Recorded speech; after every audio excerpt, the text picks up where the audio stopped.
Πριν 7 μήνες περίπου η Huawei προχώρησε ένα βήμα παραπέρα στην κατηγορία των φορητών συσκευών, παρουσιάζοντας το πιο όμορφο και πολυτελές smartwatch στην ιστορία της, το Huawei Watch 3 Pro. Η λέξη Pro αφορά ξεκάθαρα στο σχεδιασμό, τα premium υλικά κατασκευής και τη διάρκεια της μπαταρίας. Και... μαντέψτε!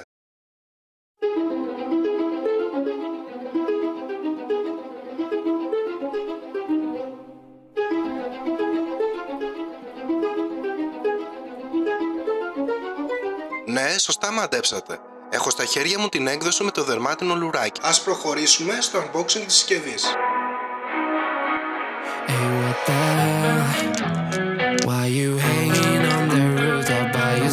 Η συσκευασία του ρολογιού είναι ανάλογη της ποιότητας κατασκευής του.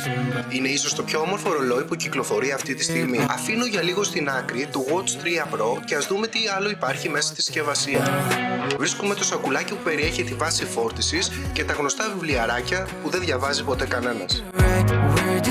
Πρόκειται για μια λευκή ασύρματη βάση φόρτισης που καταλήγει σε ένα USB Type 2. Στο ίδιο το ρολόι τώρα συναντάμε ένα ανθεκτικό πλαίσιο βουρτσισμένου τιτανίου με δύο κουμπιά από τα οποία το επάνω είναι μια περιστρεφόμενη κορώνα.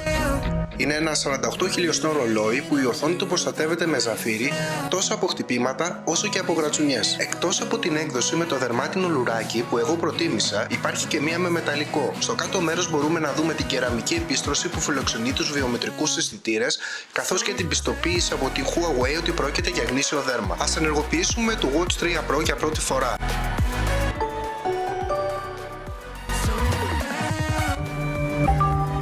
Τρέχει όπως βλέπουμε το Harmony OS, το λειτουργικό σύστημα της Huawei. Αφού επιλέξουμε τη γλώσσα προτίμησής μας, από τη διατηθέμενη λίστα γλωσσών πλέον είμαστε έτοιμοι να συνδέσουμε το smartwatch με το τηλέφωνό μας. Αν έχετε ένα Huawei smartphone, τότε το ρολόι εμφανίζεται απευθείας στην οθόνη του κινητού σας και ξεκινάει αμέσως η διαδικασία σύνδεσης. Αφού δώσετε τις απαραίτητες άδειες που θα σας ζητήσει τόσο η εφαρμογή Huawei Health όσο και το ρολόι σας, τότε είστε έτοιμοι να ξεκινήσετε να το χρησιμοποιείτε. Εάν δεν έχετε Huawei smartphone, θα πρέπει να κατεβάσετε την εφαρμογή Huawei Health από το App Gallery της Huawei και να ξεκινήσετε το σκανάρισμα της νέας συσκευής. Link θα υπάρχει κάτω στην περιγραφή. Αφού συνδέσετε το ρολόι, θα χρειαστεί να δώσετε τις απαραίτητες άδειες που θα σας ζητήσει τόσο η εφαρμογή Huawei Health όσο και το ρολόι σας. Είστε πανέτοιμοι να ξεκινήσετε. Το Watch 3 Pro θα βρίσκεται για αρκετές μέρες στη διάθεσή μου, έτσι ώστε να διαμορφώσω πλήρη άποψη για τη λειτουργικότητά του. Να σας ενημερώσω για αυτά που μου άρεσαν και για αυτά που θα μπορούσαν να γίνουν αλλιώς. Μείνετε συντονισμένοι στο κανάλι καθώς θα ακολουθήσει το πλήρες review της συσκευής. Αν σας άρεσε το βίντεο, κάντε εγγραφή στο κανάλι για να λαμβάνετε ειδοποιήσεις που θα αφορούν στα μελλοντικά βίντεο. Κάντε ένα like ή μια κοινοποίηση που θα βοηθήσει πάρα πολύ στη δουλειά μου. Μέχρι το επόμενο βίντεο να είστε όλοι καλά!